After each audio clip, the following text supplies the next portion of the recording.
Assalamualaikum warahmatullahi wabarakatuh. Halo teman-teman, ketemu dengan aku Septi Afriani. Kali ini kita akan melanjutkan pembahasan yang IPA ya teman-teman. Jadi untuk yang IPA ini aku buat jadi 3 part biar nggak kepanjangan juga dan proses editingnya juga nggak terlalu lama gitu ya. Yuk dilanjutkan. Soal nomor 66. Sebuah beban bermassa 1 kg dan 3 pegas identik yang memiliki konstanta pegas sebesar 60 Newton per meter membentuk sistem pegas beban yang mengikuti skema rancangan seperti terlihat pada gambar di bawah ini. Urutan konstanta pegas pengganti dari yang terbesar adalah titik-titik. Nah, jadi teman-teman kenapa aku membuat yang ini? Karena tipe seperti ini tuh keluar di SKB 2018. Intinya tentang susunan pegas gitu ya. Nah, yang ini, yang nomor 1 itu namanya seri gitu. Jadi kalau teman-teman lihat, teman-teman ngelihatnya miring gitu ya, kan kayak di hambatan gitu ya, dia tuh seri kayak gini. Yang nomor 2 tuh paralel, yang nomor 3 itu campuran, ini paralel terus di seri kayak gitu kan, kayak di listrik lah.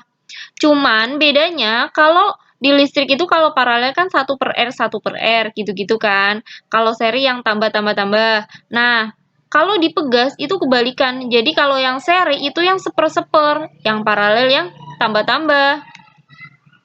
Jadi kalau di seri ini ya, yang ini yang nomor 1, 1/60 plus 1/60 plus 1/60 kan jadi 3/60.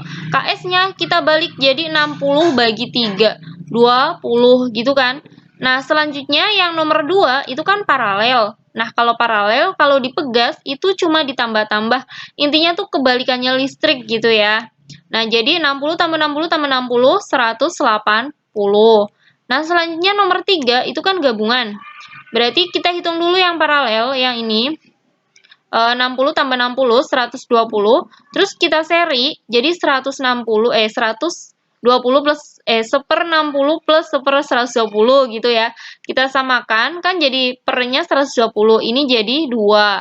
2 tambah 1, 3. Terus kita balik, jadi 120 bagi 3, 40. Nah, urutan dari yang paling besar berarti kan yang paralel dulu, yang ini nomor 1, terus baru yang ini, nomor 2-nya di sini, yang ini nomor 3-nya gitu kan. Jadi urutannya tuh 2, 2, terus 2, 3, 2, 3, 1 gitu ya. Jadi jawabannya itu yang B. Atau teman-teman kalau kayak gini tuh nggak usah ngitung nggak apa-apa. Jadi dia kalau yang paling besar itu pasti yang paralel murni. Jadi ini tuh udah otomatis paralel murni. Selanjutnya itu pasti yang gabungan karena dia ini tuh ada yang udah digabung gitu loh. Ini kan tadi ada yang 120.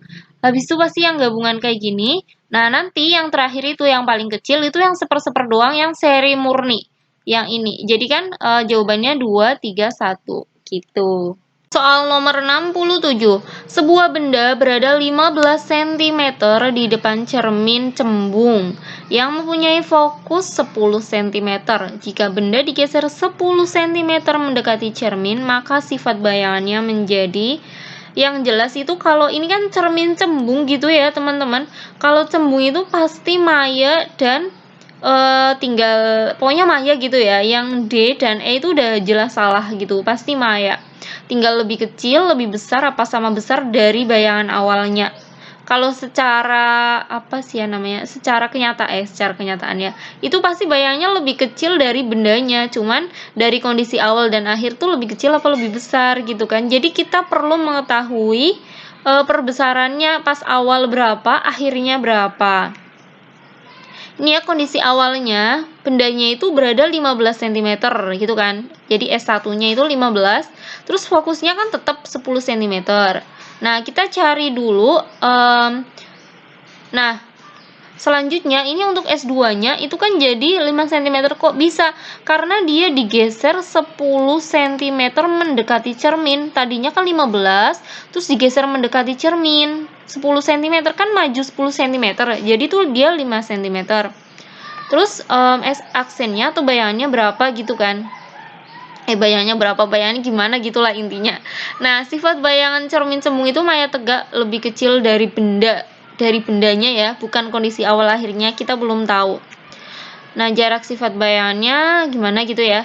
Nah, sebelum digeser, itu kan cermin cembung minus per F, plus per S, plus per S aksen. Jadi, teman-teman bisa nonton videoku yang cermin cekung dan cermin cembung yang cermin. Nanti aku tulis linknya di deskripsi video. Nah, di sini kenapa dia minus? Karena cermin cembung, ingat, jadi di sini fokusnya minus gitu ya, teman-teman. Ini minus. Nah, terus kita masukkan aja negatif 1/10 minus 1/15 sama dengan 1/S aksen gitu ya. Aku langsung pindahin aja. Jadi S-nya kalau dipindah ke sana itu kan jadi negatif gitu ya. Ini jadi langsung. Selanjutnya kita samakan penyebutnya kan jadi per 30. Ini jadi kali 3, yang ini kali 2. Kan jadi minus 5. Minus 5 per 30. Terus kita balik. Jadi 30 bagi 5, 6. Jadi minus itu, yang ini, itu artinya dia maya. Gitu kan. Jadi dia memang bayangannya maya. Dan jarak bendanya tuh 6 cm. Coba kita cek perbesarannya berapa sih? Jadi bayangan bagi benda. Bayangannya kan negatif 6 per 15. Nah, kok ini negatifnya hilang? Karena dia mutlak. Ingat ya teman-teman, mutlak. Jadi perbesaran itu nggak ada yang negatif. Jadi negatif 6-nya itu dianggap jadi 6 gitu kan, nilai mutlak. Jadi kan kita sederhanakan, bagi 3 dapat 2, bagi 3 dapat 5. 2 per 5 atau 0,4 kali. Nah, selanjutnya kondisi keduanya, kondisi akhirnya gitu ya, itu kan udah digeser bendanya, jadi S-nya jadi 5. Itu kan, jadi aku pindahin aja langsung, ini pindah ke sana, kan jadi negatif gitu ya, ini jadi negatif. Nah, jadi negatif 1/S minus 1/S sama dengan 1/S aksen. Caranya sama kayak tadi lah, cuma beda nilai S-nya aja. Kita samakan, kan jadi per 10 gitu ya. Ini kali 1, ini kali 2, jadi minus 3 per 10. Terus kita balik S aksennya itu kan jadi minus 10 per 3. Nah, atau 1,3 gitu ya, minus 1,3. Perbesarannya itu kan berarti kondisi akhirnya atau bayangannya yang ini bagi jarak bendanya gitu ya. Jadi dia negatif 1,3 bagi 5. 0,26 kali gitu ya teman-teman. Jadi kenapa nggak dibagi 15 gitu kan pertanyaannya? Ya enggak teman-teman, karena kondisi akhirnya, kondisi keduanya itu jarak bendanya kan 5 gitu loh. Jadi kita pakainya yang 5, yang ini, bukan pakai yang 15. Kalau 15 kan tadi kondisi awal jaraknya 15, bayangannya itu 6. Selanjutnya kondisi akhir jaraknya 5, bayangannya itu 1,3. Nah, berarti kalau tadinya 0,4 kali, sekarang jadi 0,26 kali, lebih besar apa lebih kecil? Ya, pastinya lebih kecil. Jadi maya dan lebih kecil dari bayangan awal. Atau kita simpulkan, kalau semakin dekat ke cerminnya, dia semakin kecil gitu ya teman-teman, karena tadinya itu 15. Nah, terus jaraknya itu jadi 5, kan maju gitu ya, semakin dekat dengan cermin, dia semakin kecil gitu ya teman-teman, dari 0,4 jadi 0,26. Jadi maya dan lebih kecil dari bayangan awal. Nomor 68, perhatikan gambar berikut. Jika percepatan gravitasi 10 meter per sekon kuadrat dan massa jenis air 1000 kg per meter kubik, maka tekanan yang dialami ikan adalah titik-titik kilopascal. Jadi teman-teman, ini untuk tekanan, jadi rumusnya itu nanti rho GH, jadi pakai kedalaman gitu ya. Nah, kita cari dulu kedalaman ikannya. Kedalaman ikannya itu kan ini ya, berapa? 150 kurangi 50 ya, 100 cm atau 1 meter. Kenapa? Karena kalau kita ngukur kedalaman itu kan pasti dari atas kan teman-teman, dari permukaan air. Jadi ya gini, jadi yang dipakai itu 100 cm-nya, bukan 50 cm-nya. Ini ya, tekanan, massa jenis, percepatan gravitasi, kedalaman. Jadi dikalikan semuanya. Jadi ini kali ini, terus kali ini kedalamannya. Massa jenis itu disimbolkan dengan rho, percepatan gravitasi dengan G, kedalaman H. Jadi tinggal 1000 kali 10 kali 1. 1 itu kedalaman ya teman-teman. Ingat, ini tuh diubah ke meter. Jadi kan 10.000 Pascal. Nah, di sini pertanyaannya kilopascal. Berarti kita bagi 1000. Misalnya dari kilometer ke meter gitu ya. Kilometer ke meter kan berarti dikali 1000 gitu kan. Nah, kalau misalnya dari meter ke kilometer gitu kan jadi dibagi 1000 gitu ya, sama gitu loh, dari Pascal ke kilopascal ya dibagi 1000 kan jadi 10. Berarti jawabannya itu yang D. Soal nomor 69. Perhatikan ayunan bandul berikut ini. Jika waktu yang diperlukan bandul dari titik A sampai B 0,5 sekon, berapa frekuensi bandul? Ini ya teman-teman, kalau dari A sampai B berarti kan segini, itu cuma seperempat getaran gitu ya. Aduh, ini harusnya 0,25 ya, ini salah. 0,25 getaran atau seperempat getaran gitu ya. Nah, kalau dari A, B, C, berarti kan kita lanjutkan sampai sini, itu setengah getaran. Jadi, kalau satu getaran itu dari A, nanti balik lagi ke A, B, C, B, A, gitu ya. Jadi, itu satu getaran. Nah, kalau frekuensi itu kan banyaknya gitu ya, banyaknya. Berapa kali getaran sih dalam satu sekon gitu ya, banyaknya getaran dalam satu sekon gitu ya. Berarti intinya tuh banyaknya bagi waktu gitu kan. Kalau frekuensi berapa kali makan, ya 2 kali dalam sehari gitu ya misalnya. Berarti frekuensinya ya berapa kalinya bagi waktunya gitu. Nah, berapa kalinya itu kan tadi dia seperempat getaran, yang ini 0,25 ya. Dia 0,25 getaran, berapa kalinya kan 0,25 getaran, dalam waktunya tadi AB itu 0,5. Nah, terus kita bagi aja, berarti kan menjadi berapa? 0,5, jawabannya 0,5 Hz. Jadi jawabannya itu yang A.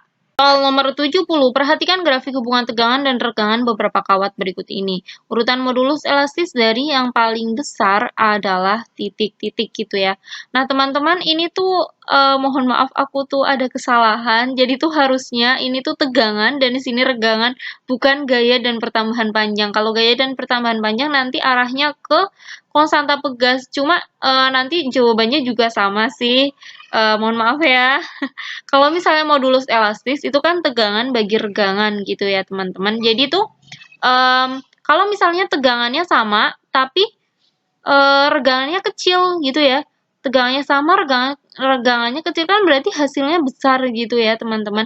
Nah, di sini kan dari yang paling besar, jadi tuh kita tinggal ngurutin dari yang ininya kecil, yang regangannya kecil. Berarti yang mana? Dari yang paling kecil ya. Yang ini dulu, 1, terus habis itu 2, terus habis itu ini yang ke-3 gitu ya teman-teman. Jadi kalau misalnya teman-teman mau ngitung pun itu ya nggak apa-apa sih, kayak 2 bagi 1 kan 2 gitu ya.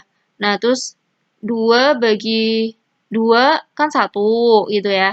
Terus 2 bagi 4 kan setengah. Ya udah, mau ngitung kayak gitu juga nggak apa-apa. Mau ngitung dari, dilihat dari yang regangannya paling kecil juga nggak apa-apa. Atau teman-teman ngelihat dari, apa sih namanya, grafik, garis grafiknya tuh yang paling, apa ya namanya, dia yang paling tegak gitu loh, apa sih ya namanya, dibanding yang ini kan yang paling miring gitu ya, paling tidur yang ini kan nggak terlalu gitu loh, dia yang paling ininya sudutnya ini besar gitu loh sininya, itulah, dia paling mendekati tegak, kayak gitulah, apa sih namanya, ya itulah ya, berarti urutannya itu dari nomor 3, 2, 1, jawabannya itu yang B, kayak gitu ya teman-teman. Soal nomor 71, bumi yang berada pada nomor 1 mengalami titik-titik. Nah teman-teman, kalau di nomor 1 itu kan terusannya gitu ya, terusannya umbra, dia tuh gerhana matahari cincin. Kalau yang nomor 2, gerhana matahari sebagian. Jadi tuh jawabannya gerhana matahari cincin. Jawabannya yang C. Soal nomor 72, perhatikan gambar berikut. Dua buah garpu tala yang mempunyai frekuensi sama diletakkan pada kotak yang diberi kotak udara. Jika garpu tala A dipukul dengan alat pemukul, maka garpu tala A akan mengeluarkan bunyi tertentu. Garpu tala B juga ikut berbunyi. Percobaan tersebut merupakan contoh dari titik-titik. A difraksi, B pemantulan bunyi, C resonansi bunyi, D polarisasi bunyi, E efek Doppler. Jadi teman-teman, di sini ada clue-nya ya, dia tuh frekuensinya sama. Nah, kalau frekuensinya sama itu resonansi bunyi. Jadi, kita pukul yang benda A, tapi yang benda B juga ikut berbunyi gitu loh, teman-teman. Jadi dia resonansi bunyi. Resonansi adalah ikut bergetarnya suatu sumber bunyi akibat sumber bunyi yang lain. Syarat terjadinya resonansi adalah frekuensi sumber-sumber bunyi tersebut sama.